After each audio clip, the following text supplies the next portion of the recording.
નમસ્કાર વિદ્યાર્થી મિત્રો, આજે આપણે ભણશું લંબચોરસ. લંબચોરસના આધારિત આપણને બે પ્રકારના દાખલાઓ પૂછવાની સંભાવના રહે છે. એક તો લંબચોરસનું ક્ષેત્રફળ અને બીજું છે લંબચોરસની પરિમિતિ. ઓકે, તો લંબચોરસનું ક્ષેત્રફળનું સૂત્ર છે લંબાઈ ગુણ્યા પહોળાઈ અને લંબચોરસની પરિમિતિ બરાબર 2 લંબાઈ પ્લસ પહોળાઈ. બરાબર, તો આ બે સૂત્ર આધારિત આપણે આજે દાખલા જોવાના છે. ચાલો, તો ક્વેશ્ચન છે એક લંબચોરસની લંબાઈ 4 સેમી અને પહોળાઈ છે 3 સેમી હોય તો તેનું ક્ષેત્રફળ અને પરિમિતિ શોધો. બરાબર, તો સૌપ્રથમ આપણે એક લંબચોરસ બનાવીશું.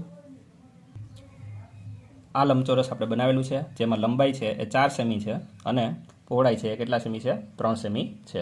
ઓકે, ચાલો, તો સૌપ્રથમ આપણે લંબચોરસનું ક્ષેત્રફળ શોધીએ. તો લંબ ચોરસનું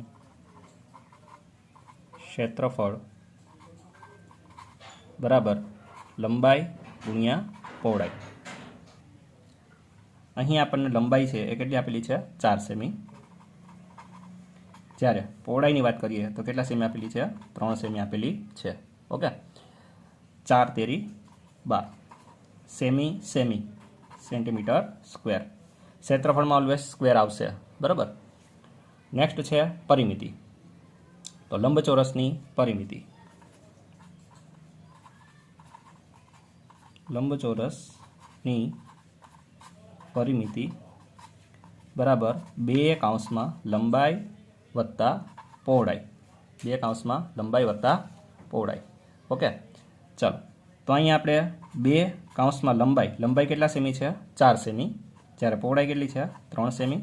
બેનો આપણે સરવાળો કરશું અને પછી શું કરશું? ડબલ. તો 4 ને 3 કેટલા થાય? 7.